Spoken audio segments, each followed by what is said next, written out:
Pour se présenter, on va présenter maintenant les speakers à mes côtés et à commencer par la personne juste à côté de moi, Tom.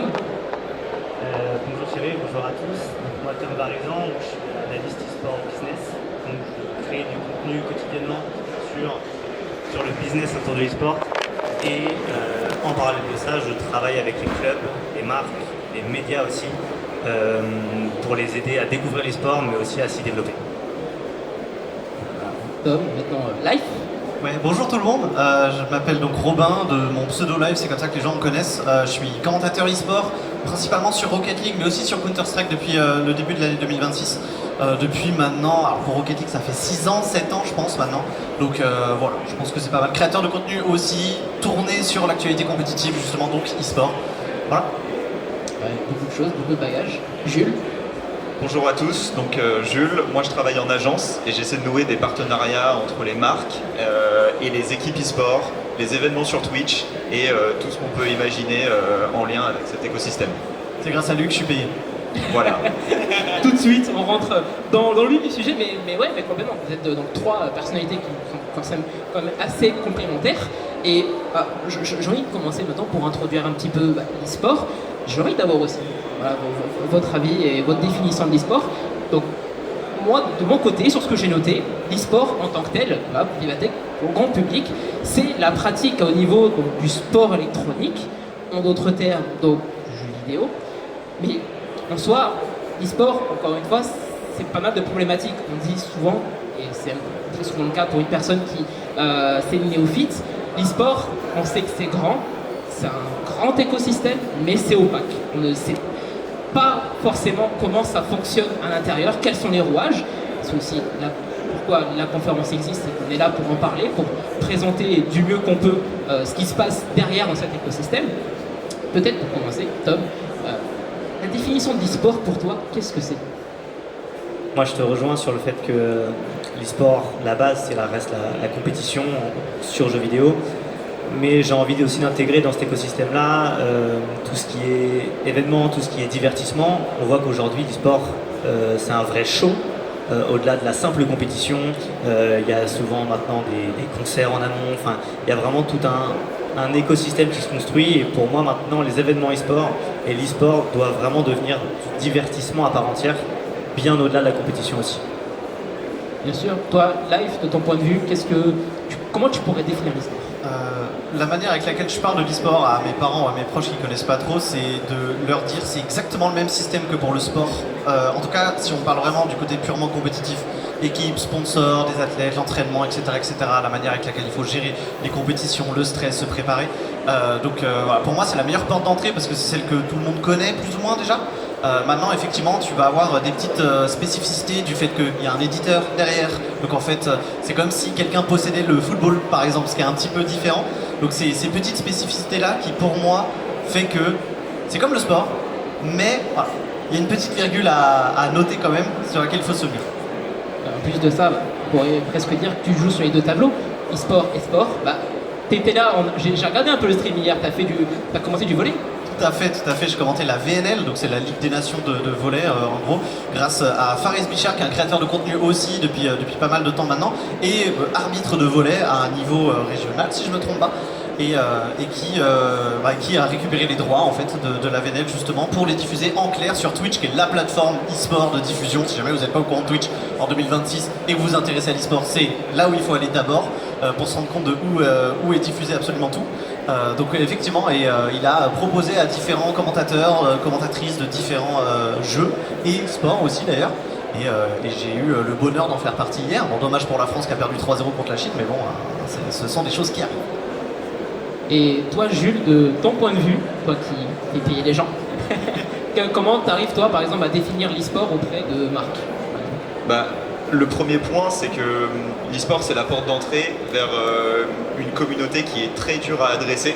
Je pense notamment aux marques qui peuvent traditionnellement faire de la publicité avec la télévision, avec la radio. En fait, l'e-sport, c'est le touchpoint numéro 1 pour toucher les jeunes de 15 à 34 ans.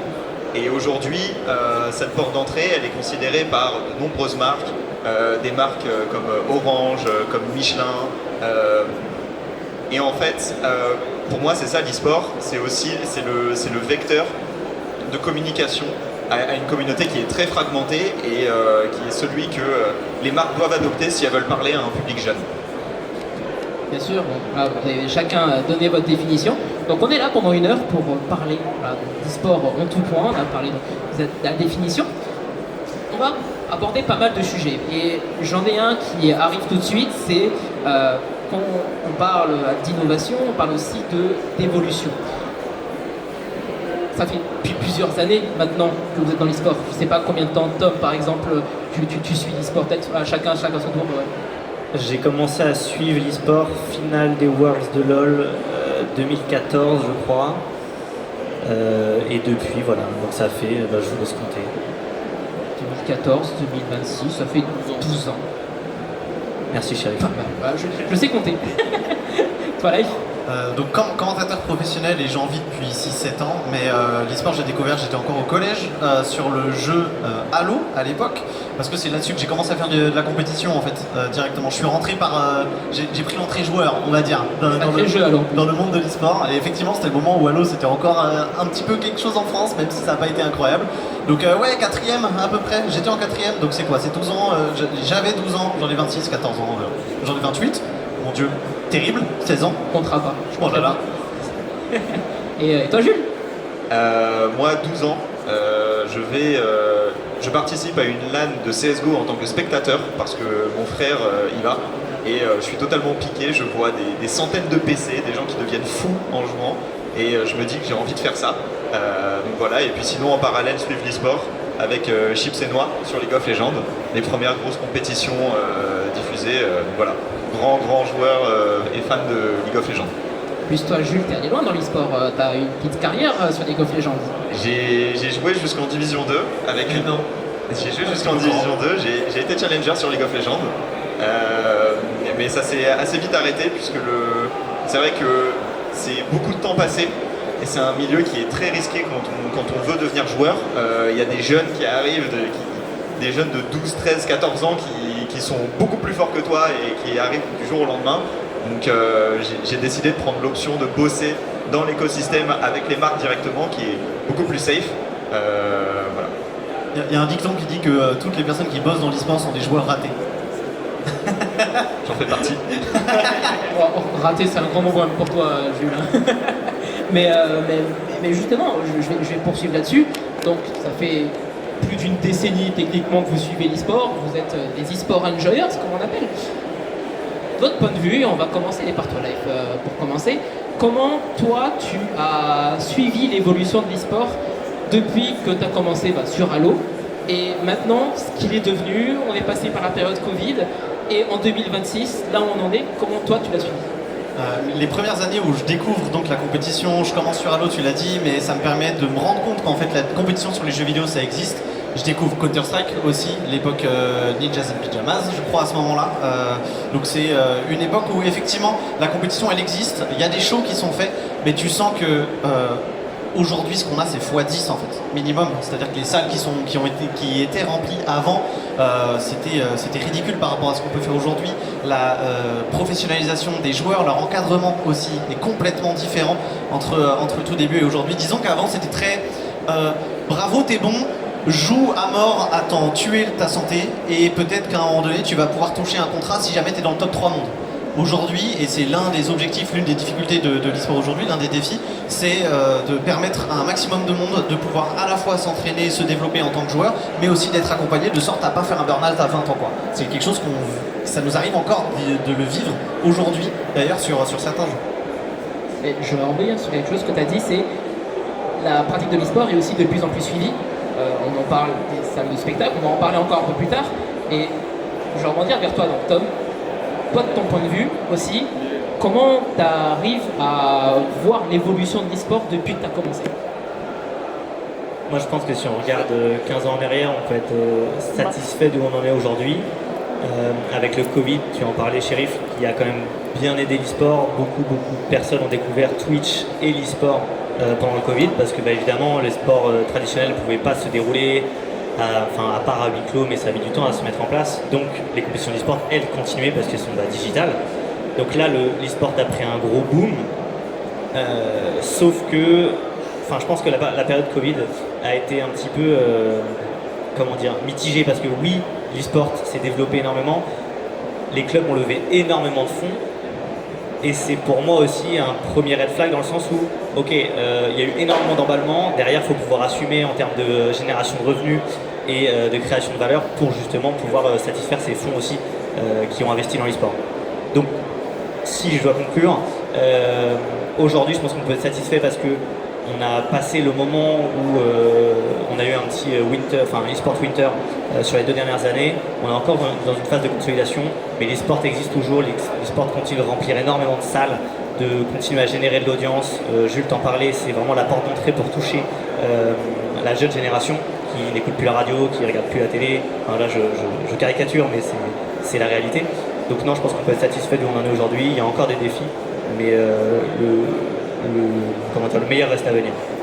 Si je peux rebondir, je trouve ça ultra intéressant ce que tu disais justement sur le fait à quel point le Covid avait aidé l'écosystème e-sport. C'est vrai que dans les différents tournois en ligne, du coup, ça fait que comme tout le monde est chez soi, en fait, tu regardes de l'e-sport beaucoup plus qu'avant.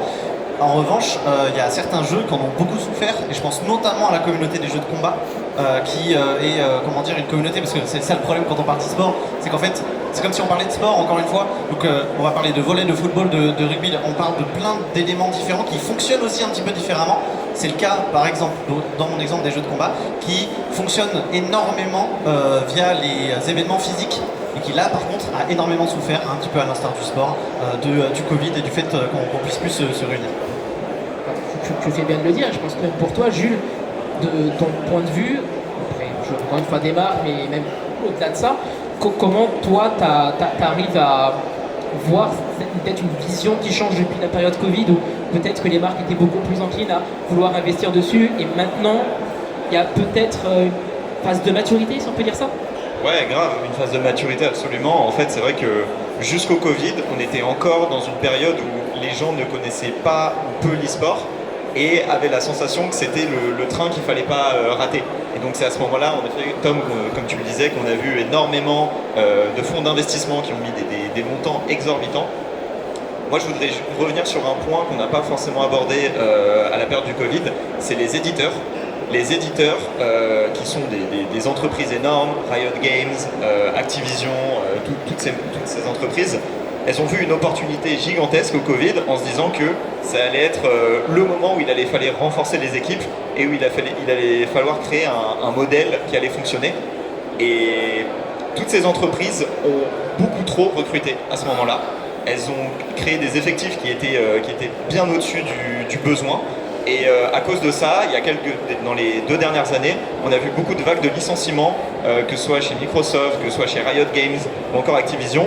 Et c'est vrai que cet engouement qui a explosé au Covid et qui est maintenant redescendu, ça nous permet de dire que c'est un marché qui est devenu à peu près mature. Mais je rajouterai quand même à la fin le fait que l'e-sport croît à un montant de 2 chiffres chaque année. Le marché de l'e-sport mondial, contrairement au sport qui croît à un montant de 1 chiffre, je crois que c'est à peu près 7%, là où l'e-sport c'est à peu près 14%. Et donc en effet, même si on est arrivé à une maturité dans le marché de l'e-sport, je pense que maintenant on est sur une pente ascendante qui va être moins puissante, mais qui va continuer à croître, je dirais, normalement. Il y a une évolution. Tu parlais d'e-sport winter, Tom, où tu disais que les entreprises ont trop évolué, ont trop recruté. Peut-être toi, de ton côté, Life, comment toi, parce qu'on ne présente pas tes commentateurs, mais tu es chez Rocket Baguette, qui est diffuseur sur le jeu Rocket League. Toi, de ton côté, comment tu as vécu aussi la période Covid puis post-Covid, notamment avec les événements ou même sur la mise au travail ou sur les opportunités qui vous ont présentées? Alors là où je rejoins Jules beaucoup, c'est cette idée à partir du Covid, et on l'a vécu pendant les saisons justement qui se déroulaient pendant le Covid, on a eu ce qu'on appelle des cash prizes, donc c'est véritablement l'argent que tu gagnes en remportant un tournoi qui était exorbitant, qui était vraiment très haut, chose qui s'est énormément calmée dans les années qui ont suivi. Sur mon jeu, donc qui est Rocket League, on a vu, comme tu le disais, Epic Games cette année licencier près de 1000 salariés. Et quand même, voilà, ce qui fait un petit coup de chaud en te disant oula, est-ce que mon jeu va bien, est-ce que mon futur est certain ou pas. Mais effectivement, on a vu une grosse différence. En fait, j'aime bien parler d'une bulle spéculative qui a un peu explosé en fait. C'est-à-dire que c'est quelque chose qu'on voit beaucoup dans les milieux, notamment technologiques, qui sont très en essor, qui sont très à la mode, dont tout le monde parle. Justement, les premières fois qu'on en parle à la télé de manière vraiment réellement sérieuse et pertinente. Et évidemment, tout le monde s'y intéresse jusqu'au moment où on se rend compte réellement de ce que ça rapporte. Donc moi j'ai eu un petit peu de chance, je pense. Je fais partie justement d'un groupe qui est relativement solide déjà, le Rocket Baguette, qui est le diffuseur français de Rocket League et qui a pas réellement eu de turnover non plus. On est tous en freelance techniquement, donc ils nous appellent quand ils ont besoin de nous. Et entre donc le Covid et après, ils ont toujours eu besoin de nous. Par contre, c'est vrai qu'en termes d'événements proposés, en termes de sponsoring possible, c'est un autre monde. Par rapport à la facilité avec laquelle on pouvait avoir accès à certains sponsoring en 2020, 2021 et aujourd'hui, c'est pas du tout la même chose. Bien sûr, et on parle de sponsoring, il y a aussi la cible, l'audience. Je parle à toi Jules, mais je parle aussi à toi Tom. Peut-être pour Tom, pour commencer, comment toi, sur les dernières années, tu as peut-être remarqué qu'il y a eu un changement de communauté, peut-être la communauté a évolué dans l'e-sport, les gens sont peut-être plus enclins à voir ce qu'il y a derrière voilà, le travail avec les sponsors, quand on va en événement. Maintenant les jeunes veulent plus aller en événement, mais pourtant on voit que c'est encore un peu poussif. Voilà. Comment toi tu arrives à le percevoir, cette évolution dans les communautés? Je pense qu'on a une communauté qui était très jeune de base et je rejoins Live sur le fait que quand on parle d'e-sport, c'est comme le sport, donc il y a en fonction des jeux une communauté qui est vraiment différente. Si on regarde Fortnite, on a une communauté qui est très jeune, donc en fait c'est une communauté qui a moins de pouvoir d'achat qu'une communauté sur un jeu comme, je sais pas, un jeu comme Counter-Strike. Meilleur exemple. Counter-Strike, où là on a vraiment une communauté qui est plus vieille. Donc en fait les marques elles regardent ça aussi avant d'arriver sur un jeu. Jules, tu pourras compléter je pense, mais elles regardent aussi l'audience du jeu. Pardon. Moi j'avais bien aimé ce qu'avait fait Vitality avec The Magnum Ice Company, où en fait c'était un sponsoring global, mais le sponsor choisissait la marque en fonction de la cible, dans le sens où sur Rocket League c'était Twister, je crois c'est ça, donc c'est une marque de glace plus pour les enfants, et par contre sur League of Legends on est sur Magnum, la marque phare du groupe qui était mise en avant. Donc il y a vraiment en fait en fonction des jeux, en fonction des audiences, une manière de travailler qui est différente aussi. Un travail qui est différent, peut-être toi Jules tu peux rebondir là-dessus? Ouais, absolument. Je peux compléter avec un exemple sur lequel je travaille en ce moment. Donc on fait une campagne avec Gentlemates et avec Nikov autour du produit Philips OneBlade, que vous connaissez sûrement. Donc Philips OneBlade, il y a 2 ans, ils ont mené une étude pour savoir où étaient les gens qui pourraient potentiellement acheter un rasoir dans les années à venir et quelles étaient leurs passions. Et en fait, la passion qui revenait le plus, c'était Fortnite. C'était des joueurs du coup de Fortnite. Et donc à cause de ça, les top managers de Philips ont dit on veut créer un projet autour de Fortnite, on veut créer une campagne sur plusieurs années autour de ce jeu. Et donc je pense que ça c'est un exemple parfait pour bien rappeler que toutes les disciplines sont différentes, les audiences sont différentes, et je dirais que c'est un peu notre travail, en tout cas du côté de l'agence, je pense que Tom ça pourrait être pareil, c'est de conseiller la marque pour qu'elle atteigne ses objectifs en touchant la bonne audience, donc en touchant le bon sport.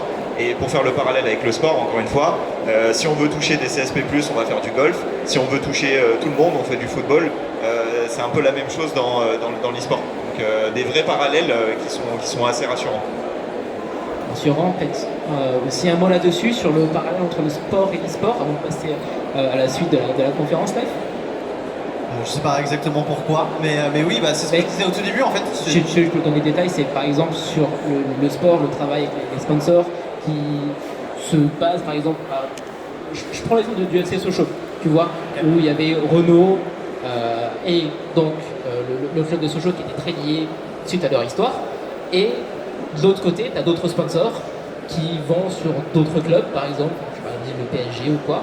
Est-ce que toi, de ton côté, il y a des cibles différentes que tu remarques sur Rocket League, sur League of Legends, toi tu dis ah peut-être que tel sponsor pourrait aller là et ce serait intéressant? Alors, cible différente pour sûr, pour commenter et du Rocket League et du Counter-Strike, ce qui n'est pas si loin de ce que tu disais dans la différence d'âge. Hein. Counter-Strike, on est vraiment sur proche 30 ans, je pense, alors que Rocket League, ça va être 10 ans de moins environ.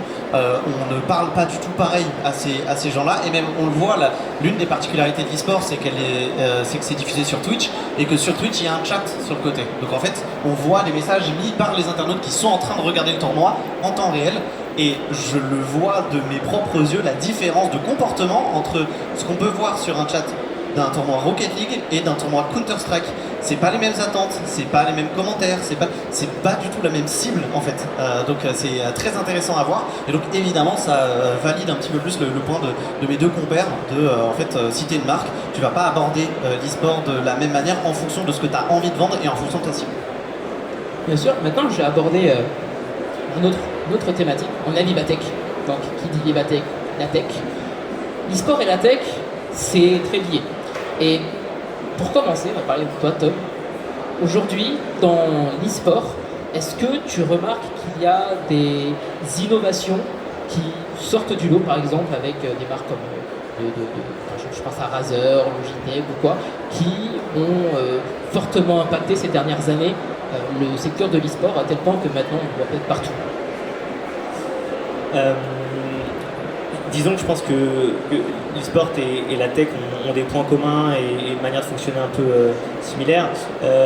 J'ai un autre exemple aussi sur vraiment l'aspect technologique qui s'est intégré à l'e-sport. Alors concrètement, concernant la technologie en elle-même, j'y comprends rien, mais j'avais vu le projet entre Vitality et Tezos, qui était un des sponsors principaux du club, et ils avaient mis en place une application communautaire où quand les fans en fait s'engageaient avec le club, donc liker, commenter, et ben ils recevaient des points, ils pouvaient débloquer des sortes de skins sur l'application, et tout ça a été rendu possible grâce à la blockchain. Donc je pense qu'il y a vraiment pour des technologies innovantes un intérêt à se connecter à l'e-sport, parce que l'e-sport est aussi suivi par des personnes qui sont sensibles à tout ce qui est technologie et tout ce qui est nouveauté. Donc non, je pense qu'il y a des choses à faire.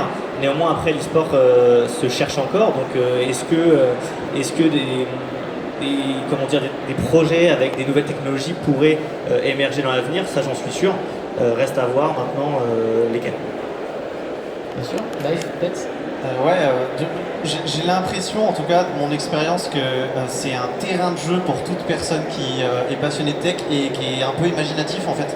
Parce que, à mon sens, il y a énormément de process qui peuvent être simplifiés, de choses qui peuvent être ajoutées aux différents shows qu'on peut faire lorsqu'on est en event, ou même simplement moi, de mon expérience de commentateur, c'est un changement dans ma vie d'avoir un écran supplémentaire avec un logiciel qui va analyser la data de ce qui est en train de se passer dans le match et me la donner directement sur ce que j'ai envie pour que je puisse choisir ce que je veux. Genre, même moi, dans mon métier, je serais émerveillé d'avoir certains logiciels et certaines idées qui peuvent s'ajouter en fait pour fluidifier mon travail. Donc je pense que si, pour moi, en tant que commentateur, qui est normalement pas le job qui est le plus mis à l'écart non plus de la scène de l'écosystème, je pense qu'il y a énormément, une fois qu'on s'y intéresse, même en n'étant pas passionné de tech non plus énormément, ni connaisseur, je pense que il y a des trous qu'il faut réussir à remplir pour sûr. Et toi, Jules, de ton côté, est-ce que tu vois quelque chose là-dessus? Ouais, absolument. Moi, un exemple que je vois qui a vraiment explosé, je pense que c'est Discord. Avant Discord, on utilisait Mumble, TeamSpeak. On avait besoin de payer un serveur. On ne pouvait pas partager en direct notre écran. On ne pouvait pas envoyer des messages privés à plein de gens sur des serveurs différents. Et en fait, Discord, qui est arrivé depuis pas mal de temps déjà, ils ont réglé un problème qui est celui de donner un accès à tout le monde à discuter, à partager des choses, à streamer. Et en fait, cette espèce de réseau social du gamer qui a été créé, ça pour moi c'est un vrai besoin qui a été adressé par la marque. Et on voit aujourd'hui Discord, c'est surpuissant, c'est dans le monde entier, tout le monde l'utilise. Pourquoi? Parce que c'est pratique. Donc sur le point de vue tech, je pense que c'est un des exemples qui est le plus performant. Moi, je pensais aussi à toute autre chose, donc si c'est un peu lié dans la tech, à l'IA. On en parle maintenant partout, c'est partout. Dans le salon Ibatech, je vois que ça parle que d'IA presque. Dans l'e-sport, ça l'est aussi. On en parle aussi de plus en plus d'IA. On continue peut-être avec toi, Jules. Toi, l'IA, qu'est-ce que tu vois? Comment tu arrives à voir l'IA dans l'e-sport? Est-ce que ça prend une grosse place? Alors, j'avais vu des projets de marques qui essayaient de construire des agents IA qui pourraient aider des joueurs. Donc il y avait je crois que c'était avec un T1, un projet où tu pouvais avoir Faker qui te donne des conseils pour que tu t'améliores. Et on rêve tous d'avoir Faker en coach personnel, bien évidemment. Donc non, je pense que l'IA générative, comme on la connaît aujourd'hui, elle est encore assez récente. Et je pense justement qu'il y a des choses qui sont à créer à ce niveau-là. Si je dois donner un exemple sur l'utilisation de l'IA dans l'e-sport, je pense que c'est surtout au niveau des sites internet qui recensent les performances des joueurs. Par exemple, un site comme DPM ou comme OPGG, quand on est joueur de LoL, c'est super pratique de pouvoir aller sur son profil, de pouvoir voir des performance scores, de pouvoir voir si on a une bonne équipe, une mauvaise équipe, comment améliorer ses performances. Ça, je pense que l'IA, c'est une chose qu'on peut utiliser pour régler des besoins au niveau de l'usage des jeux vidéo. C'est même quelque chose qui maintenant peut être utilisé par un petit peu tout le monde. Je pense, pour prendre l'exemple de Counter-Strike, il y a des abonnements, moi j'en ai un, j'en utilise un qui s'appelle Refrag, qui est littéralement un logiciel IA qui va analyser ton gameplay, qui va analyser comment est-ce que tu fonctionnes, est-ce que tu tires droit ou pas, est-ce que tu tires assez tôt ou pas, comment tu te positionnes, qui derrière va te faire une analyse et va te créer une routine derrière d'entraînement justement pour pouvoir peaufiner un petit peu ça et l'améliorer. Donc ça s'inclut avec énormément d'autres, des masterclass de joueurs pro, etc., qui sont avec le site internet. Mais voilà, ça c'en est un exemple. Il y en a un autre aussi qui est peut-être un petit peu moins sympa, mais que nous sur Rocket League on a énormément vécu. C'est le fait que en tant qu'intelligence artificielle, tu peux faire jouer en fait tes confrères à ta place. Et ça a été un petit poison sur la scène Rocket League, c'est-à-dire qu'à la place des joueurs, il y avait des intelligences artificielles qui jouaient au début. Elles n'étaient pas très fortes, donc on s'en fichait un peu, mais avec le temps, évidemment, elles commencent à challenger les meilleurs joueurs du monde. On a commencé à en voir partout, c'était un petit peu dommage, mais ça met en lumière, même si ce truc-là est négatif dans son utilisation, ça reste un outil qui pour moi est ultra intéressant, parce que grâce à l'IA, on peut faire en sorte d'atteindre d'un niveau que l'être humain, soit il va pas avoir l'idée en fait, soit il va jamais réussir à faire ça, et de se rendre compte des limites du jeu. Et c'est en tant que joueur professionnel ce que tu as envie de voir, quelle est la limite du jeu, qu'est-ce que je peux reproduire ou pas, et ça te permet de te développer en tant que joueur aussi. Ça me rappelle aussi l'intelligence artificielle dans les G5, où il y a des intelligences artificielles qui battaient, je crois que c'était Kasparov, je crois dans les années 90. Deep Blue de son nom. Eh oui, et donc l'intelligence artificielle a battu donc, le numéro 1 mondial aux échecs. Bon, maintenant, il y a carrément des compétitions entre IA pour dire à quel point c'est allé loin, et ça dans des niveaux où vraiment les calculs sont fous. Et pour rebondir sur ce que tu dis, il y a du coup des créateurs de contenu qui des fois analysent des parties entre IA pour montrer en fait à quel point on va loin dans l'analyse, à quel point ils ont des idées auxquelles des joueurs professionnels, des êtres humains ne penseraient jamais. Et à mon sens, voir quelque chose que toi t'es pas capable, ça te fait apprendre en fait. Donc d'une certaine manière, ça te fait évoluer. Absolument. Toi, Tom, de ton côté, en tant qu'analyste business, c'est intéressant parce que toi, dans cet écosystème, comment tu arrives à voir aussi l'impact qu'a l'IA sur les entreprises que tu es en train de voir en veille, ou même dans l'écosystème au global, comment toi tu arrives à voir cette arrivée de l'IA qu'il y a eu depuis maintenant plusieurs années?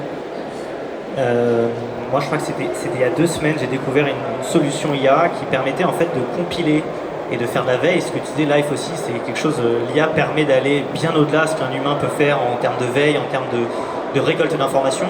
Elle compilait toutes les marques qui avaient une actualité forte, par exemple qui lançaient un nouveau produit, qui lançait une campagne particulière, bref une marque qui avait besoin de faire connaître à un instant T, de se faire connaître à un instant T, et donc une solution IA qui permettait de récolter toutes ces informations, de te dire ok, là tu as 10 marques qui ont besoin de se faire connaître, imaginons dans les 6 prochains mois ou je ne sais quoi. Ce sont des marques que tu peux prospecter en tant que club, c'est pour les clubs de sport mais aussi pour les clubs e-sport, et elles ont potentiellement plus de chances de te répondre favorablement. Ça, j'ai trouvé ça génial parce que ça prend un temps fou. Jules, je pense que tu pourras témoigner, mais de savoir quelle marque approcher quand tu vas faire de la prospection, quand tu vas échanger avec elle. Déjà qu'il y a un gros travail de vulgarisation de l'e-sport. Si en plus tu tombes face à un mur où la marque n'a pas besoin de se faire connaître ou n'a pas de budget, c'est pas pertinent. Donc la solution IA, là, elle permet de faire ce travail d'identification de cibles potentielles. C'est bien maintenant que tu parles des marques parce que ça me fait une petite transition. Les marques aussi, ça va, on en parlait tout à l'heure, vers les spectacles, les grands événements. Il n'y a pas longtemps, il y a eu un grand événement à la Paris Défense Arena. Rocket League était aussi mise à l'honneur, tu y étais, live, j'y étais aussi. Jules, tu y étais aussi. Je crois que Tom, tu y étais, non, tu y étais pas. Non, j'y étais pas. Le vilain petit canard. mais mine de rien, ça a été plus de 10 000 personnes qui ont été... 15 000, je crois. 15 000 même, ouais, donc c'est encore plus haut. Plus de 15 000 personnes qui ont été rassemblées autour d'un événement sur 3 jours. Aujourd'hui, les événements physiques, on parle à la Défense Arena, il y a les arènes Evry, la Carmine Corp. Comment, et on va commencer par toi, Jules, comment maintenant avoir peut-être son propre stade, on voit aussi un petit peu en Corée, en Chine, ça peut avoir une importance pour l'écosystème? Déjà, parce que l'e-sport, les gens qui suivent l'e-sport, c'est des gens qui suivent l'e-sport sur Twitch pendant toute l'année. C'est des gens qui regardent les compétitions de leurs équipes favorites. Et le moment dans l'année où ils vont dans une arène, ils vont retrouver leurs amis, c'est leur moment favori. Et en fait, ce moment-là, c'est important pour les clubs de capitaliser dessus. On l'a vu avec la Carmine Corp qui a très tôt organisé des événements où ils ont rassemblé leurs fans, mais on voit maintenant que toutes les équipes le font et que c'est un modèle qui fonctionne, puisque en effet, c'est super important de rassembler les fans. Maintenant se pose la question du modèle économique, à quel point c'est rentable ou non d'avoir son propre stade. Je prends l'exemple de la Carmine Corp. Avoir son propre stade, ça veut dire organiser des événements, de nombreux événements et essayer de le rentabiliser, et c'est pas toujours facile. Donc je pense que c'est dans l'intérêt des clubs d'organiser des événements et de rassembler ses fans, puisque ça crée du lien et ça permet de vraiment les fidéliser. En revanche, encore une fois, comme on l'a vu avec l'e-sport au début, il y a eu énormément d'engouement et après c'est redescendu un peu, on est arrivé à maturité. Je pense que c'est pareil pour les communautés des clubs, il ne faut pas aller trop vite. Il faut vraiment prendre son temps et après quand on arrive à un certain stade de maturité, passer à la seconde et en effet avoir ces événements en présentiel. Bien sûr, toi live de ton côté, tu étais caster sur la scène. Tout à fait. Et oui.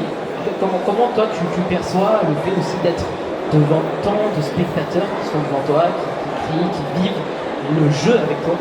Ça te fait te rendre compte de l'engouement du truc, ça te fait te rendre compte que c'est quelque chose qui fonctionne, c'est quelque chose qui passionne surtout. Je pense que c'est le point principal que tu lis à l'e-sport, c'est le côté passionné en fait. C'est marrant, de tous les tournois auxquels j'ai pu assister dans ma vie, quel que soit le jeu, et il y en a eu plusieurs, systématiquement, j'ai une personne à côté de moi qui me dit c'est incroyable à quel point ce jeu il est fait pour être joué dans une arène. Oui, mais c'est le cas de tous les jeux parce que le moment préféré, favori de tous les joueurs, de tous les spectateurs, c'est le moment où ils se rassemblent justement en événement physique et parce que c'est le moment, c'est le pinacle en fait. Ça va être systématiquement dans les tournois les plus importants, les championnats du monde, finale de championnat du monde, etc. Donc c'est évidemment les moments inoubliables de l'e-sport. Si tu mets e-sport sur internet, tu tombes sur des photos d'arène directement avec du public, avec des supporters, Golden Hornet pour Vitality, Blue Wall pour la Carmine Corp, etc. Donc selon moi aujourd'hui, tout le défi autour de l'e-sport, c'est à quel point tu réussis physiquement après avoir réussi justement sur internet. Et toi, de ton côté, Tom, comment tu vois aussi stratégiquement, économiquement, l'impact qu'a un grand événement physique d'e-sport selon toi? Déjà, l'e-sport c'est un environnement qui est 100% digital, donc en effet c'est très important que tout l'écosystème, tous les fans puissent se retrouver sur des événements e-sport pour échanger, pour profiter ensemble, parce que voilà, au-delà d'un chat Twitch, échanger de vive voix, vivre des émotions tous ensemble, c'est bien mieux. D'un point de vue économique, on peut voir que beaucoup d'événements sont sold out. On voit même que, on remplit des arènes entières, on remplit des stades. Un jeu mobile a rempli le Nid d'Oiseau à Pékin. C'était le plus gros, c'est près de 70 000 personnes, je crois, c'est ça? C'était Honor of Kings, si je dis pas de bêtises. Exactement, Honor of Kings. Enfin, après là on est en Asie, c'est autre chose. Mais même nous en France, voilà, on remplit très fréquemment des arènes. On en vient même au point où les organisateurs augmentent les prix considérablement. En ce moment, c'est le Major de Cologne de Counter-Strike à Cologne. Et donc, les prix ont doublé entre l'année dernière et cette année, et c'est encore sold out. Donc en fait, va falloir aussi s'attendre à que les organisateurs, qui eux-mêmes sont à la recherche de la rentabilité, de l'équilibre financier, commencent à augmenter les prix. Une fois que les gens ont découvert leurs produits, eux aussi ont besoin de justement faire rentrer des revenus. Tu veux peut-être intervenir, Life? J'allais dire, ça dépend des éditeurs, mais il y en a qui sont plus prudents que d'autres justement sur ce sujet de vouloir faire remplir des stades et surtout quelle salle tu vas réserver pour quel tournoi, etc. Je prends le meilleur exemple, c'est celui de Rocket League pour moi. C'est-à-dire que la saison dernière, on a eu les finales des championnats du monde qui étaient à Lyon, dans la LDLC Arena, donc c'est à peu près 11 000 places justement qui étaient prévues. Et c'était la première fois que c'était en France. C'est-à-dire qu'on a de la chance sur Rocket League, la France est le pays de Rocket League. Ça a été sold out en 3 heures, même pas, je crois. C'était ridicule à quel point ça allait vite. 11 000 places sont parties en fumée. Derrière, donc Epic Games, organisateur du tournoi, avec l'aide de Blast aussi, se sont bien rendus compte qu'il y avait un engouement bien au-delà de ce qu'ils avaient imaginé, sinon ils auraient pris plus grand. Ça avait même été une de leurs discussions à un moment donné, mais ils avaient fait le choix de la prudence. Derrière, ils se sont dit, ok, il y a énormément de monde pour la saison prochaine, donc cette année 2026, on prend Paris La Défense Arena. Ça n'a pas été sold out. On a fait 15 000 sur une possibilité, alors les 15 000, peut-être 16, 17, j'ai pas les chiffres exacts, mais sur une possibilité de 25 prévus, 25 000. Donc il y a quand même un petit rapport à, ok, à quel moment est-ce que c'est un petit peu trop, où est-ce que je me place par rapport à mon jeu, à quel point il est attractif, et surtout quel est le contexte autour. C'est-à-dire que l'année dernière, c'était la première fois en France, là c'était pas le cas. Il y a aussi, pour rebondir, c'était les Worlds à Lyon. Tout à fait. Là où Paris, c'était qu'un major.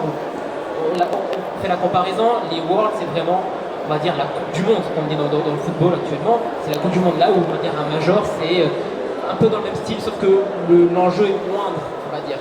Ouais, tu fais finale de Ligue des Champions contre finale de Ligue Europa. On peut dire ça, ouais, carrément. Si je dois trouver un truc au pif un peu approximatif, ce sera ça. Ouais, si on prend l'exemple dans le football, c'est aussi un peu ça. Toi, Jules, de ton côté, je t'avais vu au Paris Major où tu accompagnais aussi des marques. Tu as accompagné Michelin de mémoire, je pourrais peut-être expliquer un petit peu comment ça s'est passé. Toi, avec les sponsors, avec les marques, comment tu arrives à aussi permettre à ce que celle-ci puisse s'intégrer dans des grands événements comme celle-ci, puisse en profiter? Je pense que la meilleure manière de l'intégrer, c'est de répondre à l'attente des fans, c'est d'avoir une communication, je dirais, qui est décomplexée, de ne pas se prendre au sérieux et vraiment d'être au plus proche de l'expérience. Donc, je pense notamment à Michelin, qu'on accompagne cette année et normalement pour les 2 prochaines années autour de Rocket League. Michelin, ils sont partenaires des RLCS, la compétition des Rocket League Championship Series, dans laquelle on a eu le Major à Paris. Ce qui est important pour Michelin, et en tout cas pour moi de mon point de vue, c'est que les fans puissent vivre des expériences grâce à cette marque, puissent partager des moments avec cette marque. Donc ça peut passer par exemple par un stand qu'on avait eu à Paris La Défense Arena où les gens pouvaient venir jouer sur le stand, prendre des photos. Ça passe aussi par passer des moments avec le Bibendum, qui est forcément la mascotte iconique de Michelin. Bibendum qu'on a envoyé dans tous les contextes, faire tout et n'importe quoi. Donc si vous étiez là-bas, vous avez peut-être vu Bibendum lancer des clappings, vous avez vu Bibendum jouer avec des lumières. Et donc non, pour nous c'est des moments qui sont exceptionnels parce que c'est ce qui renforce la considération des gens auprès d'une marque. Et c'est vraiment l'objectif qu'on cherche à atteindre en étant partenaire de ces événements. Scott, d'ailleurs, j'ai pris en photo avec lui. Très sympa. Voilà. Il est même venu sur le desk d'analyse de Rocket Bag. C'est vrai. Tout à fait. Ouais, on était en train de débriefer le match et d'un coup, t'as Bibendum qui arrive derrière toi, ça fait un peu bizarre, mais c'est très très drôle. mais c'est vrai que voilà, les événements physiques, ça prend de l'ampleur. Ça a été déjà à 15 ans. Tu parlais, tout le monde, Jules, on était émerveillés de voir les centaines de PC qui étaient dans des grands hangars où tout le monde se mettait à jouer sur le même jeu pendant des heures et des jours entiers. Et il y en a encore qui existent malheureusement, il y en a de moins en moins. On a appris qu'une grande compétition qui s'appelle la DreamHack a stoppé ce format. Mais mine de rien, depuis la période Covid, les événements physiques quand même reprennent un peu de galon. Et j'ai une question là, pour vous trois, et j'aimerais avoir votre avis, c'est l'avenir de l'e-sport est-il davantage dans les arènes que derrière les écrans? Et peut-être pour commencer, Tom, qu'est-ce que toi tu en penses? Moi, je pense qu'il faut que ça soit un équilibre parfait. Il y a besoin du digital parce qu'on est aussi une génération, et la génération e-sport est une génération attachée au digital aussi. De pouvoir faire ça à la maison, entre amis aussi, mais peut-être en plus petit comité, et une fois, deux fois, peut-être 3 fois par an, aller se déplacer en événement. Il faut qu'il y ait un équilibre, que ça soit pour les fans, pour les clubs aussi, pour les marques. Moi, je voulais rebondir aussi rapidement sur les événements e-sport. Ce qui est super intéressant et qui décrypte aussi la tendance, c'est que maintenant, ce sont les villes qui vont vers les organisateurs pour demander à accueillir des tournois e-sport. Et ça, c'est un signal qui est super fort, c'est que au vu des retombées économiques pour la ville en elle-même, pour l'écosystème local, c'est très important parce que les événements e-sport, ils attirent, oui en France, mais aussi dans le monde entier. Moi, je me rappelle du Major de Paris Counter-Strike, alors je sais plus la date, 2023. Franchement, j'étais à la finale et une personne sur 4 parlait français. Sinon, il y avait des drapeaux dans tous les sens. Il y a vraiment ce côté économique où les villes, les collectivités ont enfin compris que l'e-sport sort de sa niche et est vecteur aussi de retombées économiques. Et justement, vecteur de lien social aussi. On en a beaucoup parlé en fait pendant cette heure-là du fait que c'était le moment avec lequel les gens pouvaient se retrouver, enfin passer un moment qui passe généralement soit sur Discord ou soit directement sur le chat Twitch. Mais je pense qu'on est nos quatre dans l'e-sport depuis quelques temps maintenant. On s'est tous fait des potes, des amis et parfois même potentiellement plus grâce à l'e-sport, en tout cas via ce milieu-là. Et c'est pour ça que je trouve que ça a encore plus de force du côté local, c'est-à-dire que quand tu vas avoir des petites associations qui vont créer des tournois, je pense aux jeux de combat parce que c'est là-dessus que ça se crée le plus justement, des organisations de tournois dans certaines villes qui vont justement inciter les jeunes, inciter les gens à venir et à profiter un maximum en vrai. Sinon pour ce qui est de l'organisation globale et pour revenir surtout à ta question qui était est-ce que dans le futur on passe sur du complet, est-ce que c'est souhaitable, je pense qu'il y a une balance qui aujourd'hui existe et qui aujourd'hui je trouve plutôt bonne, pour être tout à fait honnête. On a quand même pas mal d'événements. Est-ce qu'on en voudrait plus en France? Oui, évidemment, mais ça c'est normal. Mais je pense qu'on est déjà plutôt bien. Le seul truc c'est peut-être pas forcément en tant que spectateur, mais plus pour les joueurs, qu'il y ait plus de compétitions qui se jouent uniquement en LAN, donc uniquement en physique. C'est quelque chose que LoL fait beaucoup, League of Legends fait beaucoup, c'est quelque chose que Counter-Strike fait aussi pas mal. Je pense que ça peut se développer sur d'autres jeux aussi. Moi, il y a un sujet où je suis pas d'accord avec toi, Life. C'est pour moi, on a assez d'événements en France, il n'en faut pas plus. Dans le sens où tu parlais du dernier major de Rocket League, ça qui n'était pas sold out. On a beaucoup d'infrastructures en France. La communauté française réagit très bien aux événements. On se déplace, on y va. Mais sauf que si jamais l'e-sport se cantonne à la France, c'est pour moi un problème qui reste sur Rocket League. Si l'e-sport est centré sur la France avec tout le temps des Worlds en France, des gros événements en France, il ne va pas se développer en Allemagne, en Italie, au Royaume-Uni, ou du moins il va se développer moins rapidement. Et pour moi, un e-sport fort, c'est un e-sport qui est global. On a de la chance d'avoir un écosystème qui est digital et on peut échanger avec n'importe qui dans quatre coins du monde. Et faut que l'e-sport continue de rayonner dans tous les territoires et pas se centrer sur la France, la Corée, la Chine, les États-Unis. J'entends. Et je pense que ça rejoint un petit peu ce qu'une marque cherche, c'est-à-dire où est-ce que tu veux rayonner, est-ce que c'est globalement ou est-ce que c'est plus dans un endroit justement du coup. Moi je peux réagir sur ça. C'est aussi une opportunité pour les marques. Par exemple Michelin, les deux marchés clés de Michelin sont la France et les États-Unis. Bien évidemment que Rocket League était le terrain de jeu parfait. Donc en fait c'est aussi aux marques d'identifier ces opportunités et de venir capitaliser dessus.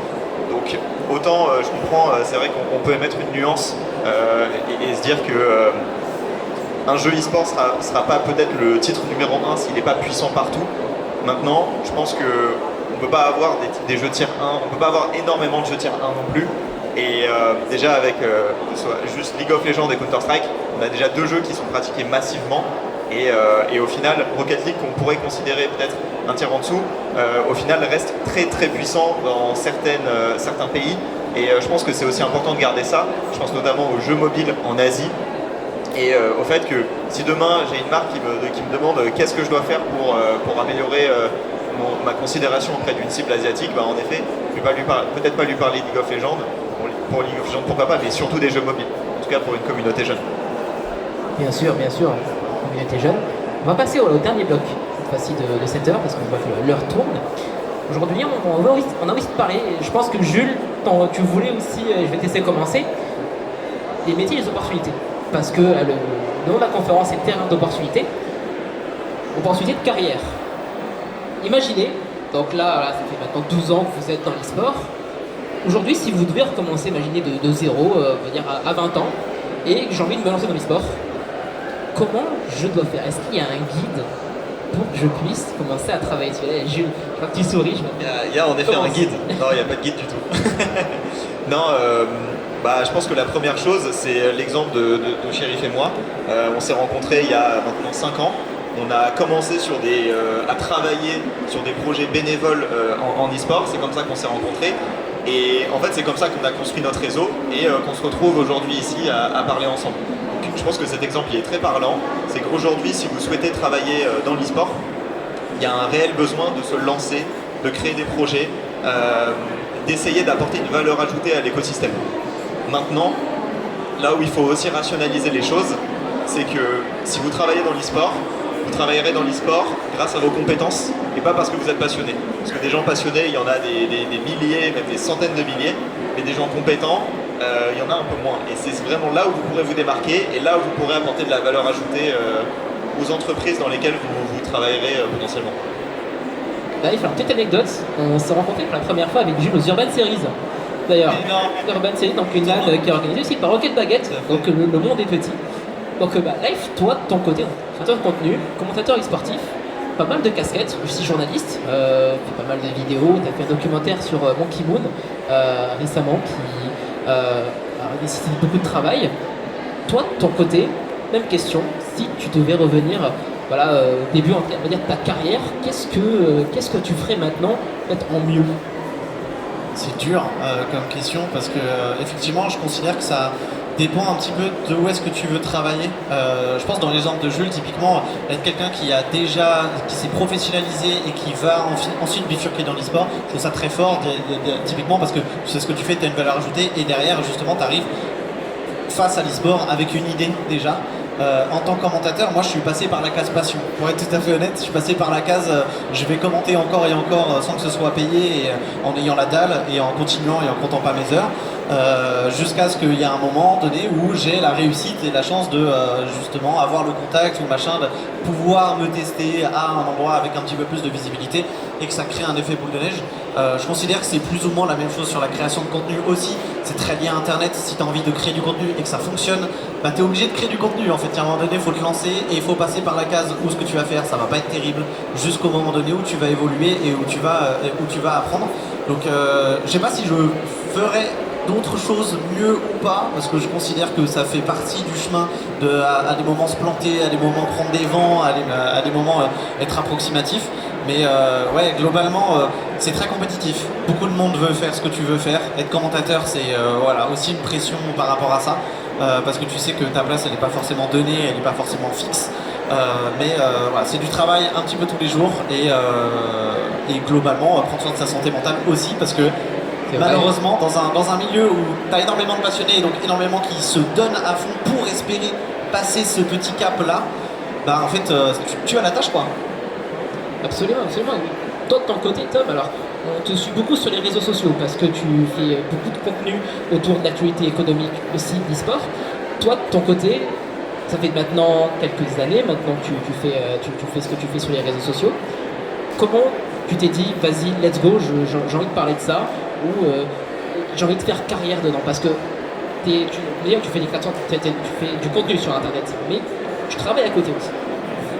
Ouais, exactement. En fait, moi, le point de départ de la création de mes comptes pour parler de l'e-sport business, c'est que moi en fait dans ma vie de tous les jours, donc 50 heures par semaine, j'organise des événements comme Vivatech, mais pas de cette ampleur-là, donc des événements B2B.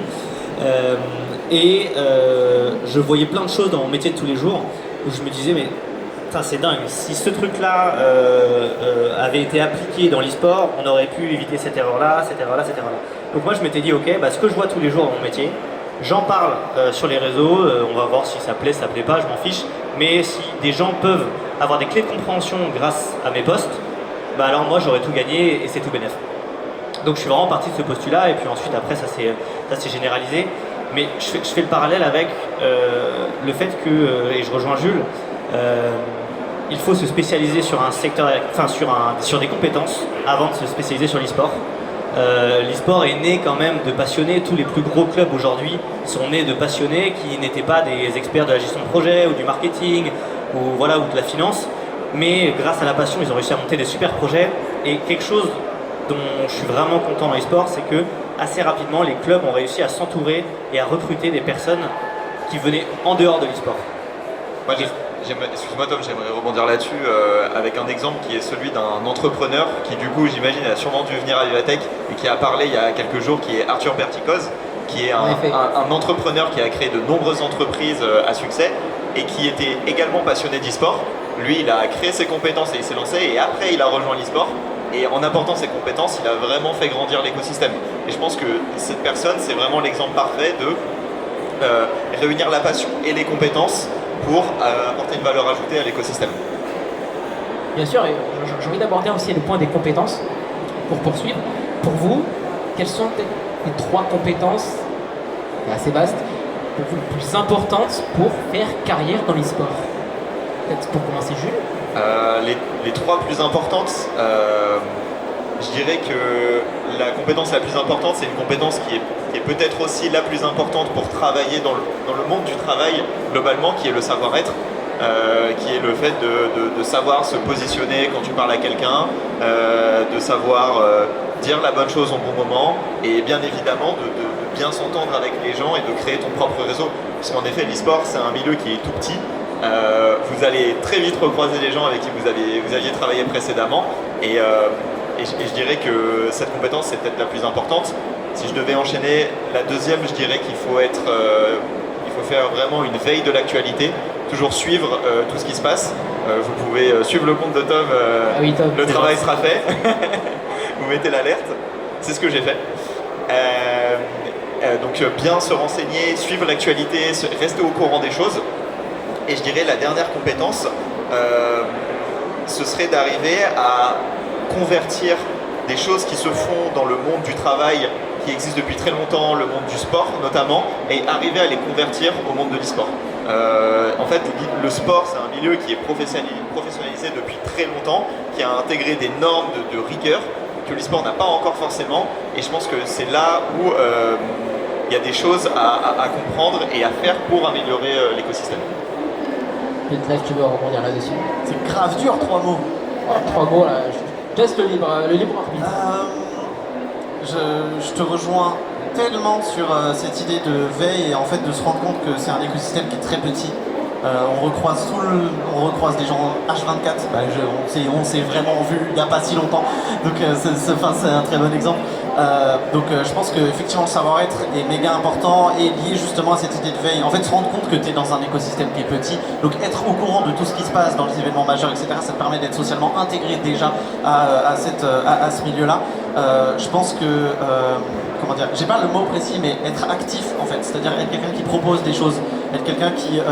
c'est un écosystème qui bouge beaucoup, c'est un écosystème qui est encore une fois très compétitif, donc c'est un écosystème où si toi tu as envie de faire bouger les choses, ça fait partie des manières avec lesquelles tu peux être vu et avec lesquelles justement tu peux avoir des opportunités. Ça fait 2, et alors la 3e... J'ai envie de rebondir sur un truc que tu disais tout à l'heure. Tu disais oui, il faut faire des erreurs. Mais oui. Quelles sont pour toi peut-être les erreurs à éviter dans ce cas-là? Une ou plusieurs? Waouh. C'est encore plus dur. C'est encore plus dur. C'est encore plus dur comme question. Non, c'est compliqué parce qu'en fait, ça dépend un petit peu dans quel milieu tu vis. En fait, pour moi, faire des erreurs, c'est une chose. Maintenant, ça dépend si Genre, ça rejoint ce que dit Jules, hein, c'est le savoir-être en fait. Genre, tant que tes erreurs ne sortent, ne sont pas dans ce truc-là, ça va. Genre, je pense que professionnellement, ça peut arriver de faire des erreurs aussi. On est dans un milieu qui est jeune, on est même dans le monde du travail en général, faire des erreurs, ça peut arriver. Mais maintenant, t'en fais moins quand c'est justement au courant de tout ce qui se passe et que t'as cette conscience-là. Bien sûr. Et toi, Tom, de ton côté, alors, on parlait aussi de veille, mais pas mal de choses aussi en termes de compétences aussi à avoir. Et peut-être que toi, t'en as d'autres à proposer, ou peut-être les mêmes. J'en aurais pas trois. Mais je pense qu'il y en a une qui englobe un peu tout ça, c'est que faut être flexible. Dans le sens où... Ah oui, bien trouvé. Oh là là. Oui, merci. Ouais, j'ai eu le temps de vous écouter aussi, les gars. Non, en fait, il faut être flexible parce que l'e-sport va super vite. Il y a plein de choses qui existent, ça va dans tous les sens. D'où la veille qui est très importante pour comprendre tout ce qui se passe. J'ai l'impression que si tu ne fais pas de veille pendant une semaine, t'es largué, il y a des choses qui se sont passées, tu les as pas vues. Donc la flexibilité, ça permet aussi de... Chérif, on en parlait par rapport à toi, l'interview que tu as fait d'Arthur Perticos il y a 2 jours. Enfin, dans le sens, il faut savoir saisir les opportunités, il faut savoir être flexible, il faut dire oui, il faut dire oui. Alors oui, il faut faire attention aussi à la santé mentale, etc. Mais aujourd'hui, dans l'e-sport, tout n'a pas des process tous les process ne sont pas établis. Ce n'est pas aussi bordé que dans le secteur, dans le monde du travail traditionnel, même si on y tend. Donc je pense que la flexibilité te permet de ne pas... ça me met la pression, T'inquiète, on a jusqu'à 30. Donc bref, je termine pour dire que la flexibilité te permet de faire des erreurs, te permet de faire de la veille, te permet de saisir les opportunités parce qu'il y en a partout des opportunités. Donc ça sera la seule qualité que je vais donner. Très bien. Donc j'ai une petite dernière question au niveau des métiers et des opportunités. On a encore à peu près 7 minutes ensemble. Pour vous, c'est les diplômes ou les compétences qui vous paraissent les plus importantes? J'ai pas entendu. C'est les diplômes ou les compétences? Je peux prendre. On va commencer, ouais. Je vais laisser le temps de réflexion. Sincèrement, la réponse, elle est très claire, c'est les compétences. Aujourd'hui, dans l'e-sport, il y a des gens qui ont des postes, on va dire, très haut placés. Ils ne sont pas des gens avec des diplômes excessivement connus. Je pense par exemple à une personne avec qui je travaille qui est le responsable commercial de Gentlemates. On va dire que c'est un très beau poste. Il a comme diplôme une école de gaming school, qui n'est pas forcément l'un des diplômes les plus reconnus comme on pourrait avoir une grande école de commerce, une grande école d'ingénieur. Voilà. Donc je pense que les compétences priment, et elles priment parce qu'on est dans un écosystème qui est très jeune et qui fait que si tu connaissais la bonne personne au bon moment et que tu travaillais bien, ça a pu dégager une opportunité. Donc il y a moins cet aspect corporate il faut avoir fait Sciences Po, il faut avoir fait HEC pour pouvoir intégrer les postes les plus intéressants. Il faut être bon. En tant que commentateur, on ne m'a jamais demandé quel bac j'ai fait et quelle étude j'ai fait avant d'être commentateur. Ça n'est jamais arrivé, c'est jamais arrivé pour mes collègues non plus. Ça, pour moi, peut aider. C'est-à-dire que j'ai un master en journalisme qui, je considère aujourd'hui, m'a aidé à avoir une forme de rigueur, à savoir comment travailler, comment rechercher des informations, les prioriser, etc. Donc dans mon métier, ça m'aide. Par contre, ça n'a jamais été un must. Ça n'a jamais été quelque chose que si jamais je ne l'avais pas, je ne pouvais pas être commentateur. On est encore une fois dans un milieu passionné, on le dit, on le répète parce que ça fait partie des points principaux. Ce qui fait que tu as énormément de personnes qui ont la dalle et donc énormément de personnes qui, même malgré leur taf à côté qui peut n'avoir aucun rapport, en fait, derrière, se renseignent, travaillent et développent des compétences qui vont être très liées à l'e-sport. Il y a aujourd'hui énormément de personnes qui ont des projets, qui les gèrent, en ayant un mi-temps à côté pour terminer les fins de mois, parce que en fait, l'e-sport, ça va pas forcément te permettre de vivre à 100%. Donc voilà, il y a toujours cette idée-là donc de compétences beaucoup plus que de diplôme, parce que est-ce que sur le moment, en fait, quand il y a besoin de ce taf-là, est-ce que tu le fais bien ou pas? Et pour moi, c'est un gros plus, pour être tout à fait honnête. C'est-à-dire que n'importe qui peut être capable, s'il fait du bon travail, d'avoir une opportunité. Pour finir, Tom. Moi, je rebondis sur ce que disait aussi Jules il y a quelques minutes sur le fait de lancer des projets, faire du bénévolat, de l'associatif. Ça permet aussi de montrer tes compétences aux yeux de tous. On n'est pas un secteur qui recrute beaucoup sur CV, sur un premier entretien, deuxième, troisième, tu vois la DRH, voilà. C'est pas du tout des process qui sont très répandus dans les sports. Et justement, montrer ce que tu sais faire via des projets, via du bénévolat, en fait c'est ta vitrine. Et encore une fois, beaucoup de métiers dans les sports sont très compliqués comment dire, à valoriser, dans le sens où en fait quand tu fais quelque chose de bien, faut le montrer, faut le faire savoir, et rien de mieux que de faire des choses pour le montrer à tout le monde et derrière déclencher les opportunités. Le milieu est petit, donc plus tu réussis à te montrer envers quelqu'un, plus le bouche à oreille sera efficace derrière, encore plus que dans un milieu classique. Absolument, les contacts, le réseau aussi. On en parlait au début aussi, Jules. En tout cas, merci beaucoup. L'heure est passée, enfin. J'ai encore une question. Une personne du public, une ou deux questions. Est-ce qu'il y a des personnes du public qui souhaitent poser une question à la conférence? Lève la main derrière. Oui, bien sûr. Hop. Alors, je vais je vais donner un micro.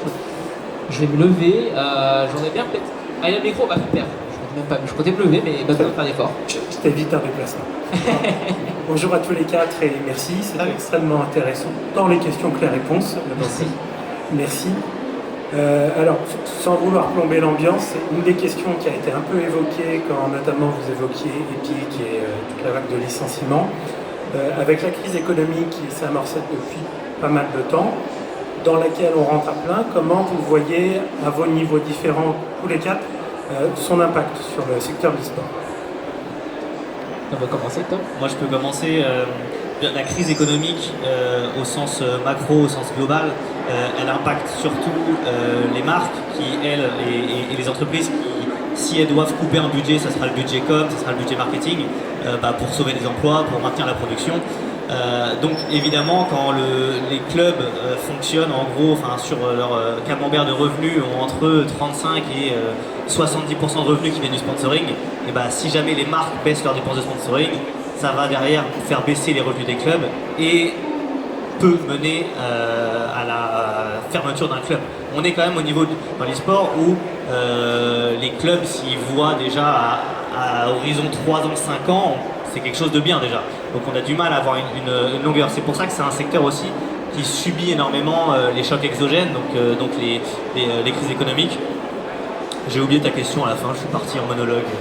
Non, moi je peux compléter si tu veux pour répondre à la question. Moi je le vois vraiment tous les jours. En fait, nous, chez Omnicom, Fuse du coup, on travaille sur les budgets médias des marques. Donc par exemple le groupe Renault qui va investir 1 milliard d'euros à l'année en achats médias, en télévision, en partenariat, etc. C'est vrai que la crise économique elle impacte réellement les campagnes marketing. Nous on le voit, où on a proposé par exemple à Renault cette année des projets autour d'événements e-sport qui n'ont pas été retenus à cause de coupes budgétaires. Il y a aussi d'autres clients du groupe Omnicom qui historiquement faisaient des grands projets de partenariats sportifs, d'associations avec des médias, qui ne les font plus parce que ce contexte économique. Dernier point, je pourrais aussi donner un exemple d'une marque sur laquelle on a travaillé assez récemment, qui est Air France, pour qui on a proposé un partenariat d'un événement e-sport qui a lieu en octobre. Le partenariat il a été refusé parce que Air France prévoit peut-être d'annuler des vols à cause du prix du kérosène, à cause du conflit. Donc nous on le ressent réellement, en tout cas du point de vue des marques, et on essaie de naviguer quand même. C'est pas pour autant que Michelin n'a pas noué un partenariat avec les RLCS cette année, donc il reste quand même des opportunités, et c'est à nous d'essayer d'encore mieux faire le travail de cohérence entre un projet, une marque et un jeu, pour que malgré le contexte on puisse réaliser le projet. Je pense qu'il y a une certaine logique au fait que si jamais il y a une crise économique, de toute manière il y a beaucoup de milieux qui seront touchés. L'e-sport en fait partie, mais de toute manière c'est un petit peu un état de fait. Et je pense que comme on a pu en parler déjà pendant cette heure, on a déjà vécu notre crise économique à nous via la bulle spéculative dans l'e-sport de post-Covid.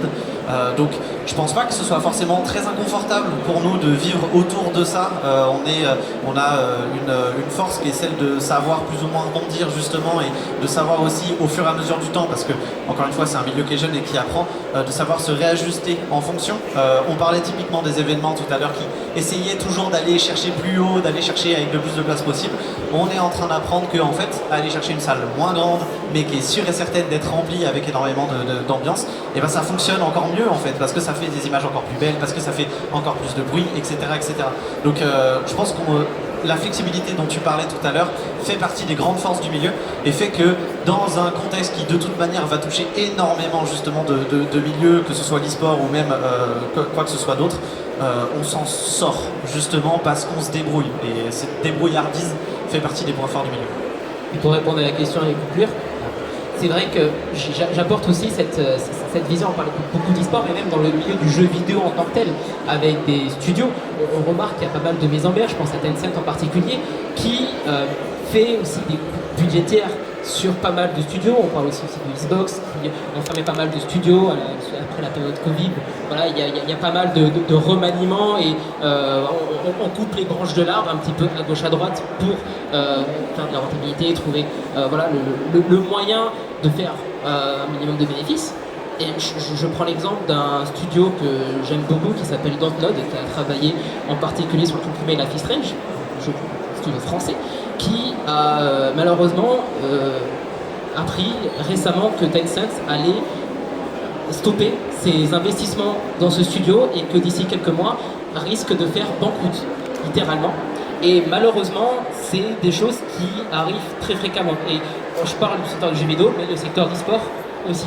Et pour le coup, on est dans un secteur qui est très volatile et qui, à cause de ça, je parle encore une fois de flexibilité, je reviens encore dessus, c'est le mot d'ordre, c'est vraiment, ok, il arrivera des imprévus, il arrivera des soucis, mais maintenant la solution c'est pas forcément de régler le problème, c'est comment maintenant réussir à peut-être à le contourner pour trouver peut-être une solution alternative.